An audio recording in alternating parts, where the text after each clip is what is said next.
sa ang sentro po ni Tropical Storm Ramil ay namataan sa vicinity nitong Olongapo City, Zambales na may maximum sustained winds na 65 kilometers per hour at gustiness na umaabot ng 90 kilometers per hour. Yan po kumikilos po ito west-northwest sa bilis na kilometers per hour. Kung mapapansin po na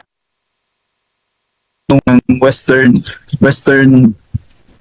part ng ating bansa ay kasalukuyan po nakakaranas ng mga pagulan, particularly itong area po ng Central Luzon, itong Southern Luzon at itong ilang bahagi po ng Mimaropa, habang itong Northern Luzon ay nakakaranas lang po ng moderate to at times heavy rains na dala nitong bagyo, habang ang nalalabing bahagi po ng Visayas at itong Mindanao ay makakaranas po ng generally good weather, pero may mataas po na tsansa na mga isolated rain showers or thunderstorm.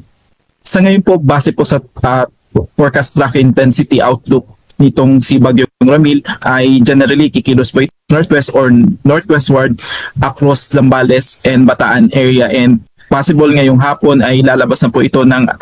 kalupaan ng Central Luzon, at possible by tomorrow morning ay lalabas na po ito ng ating Philippine Area of Responsibility. Sa ngayon, mapapanatili nito ang kanyang lakas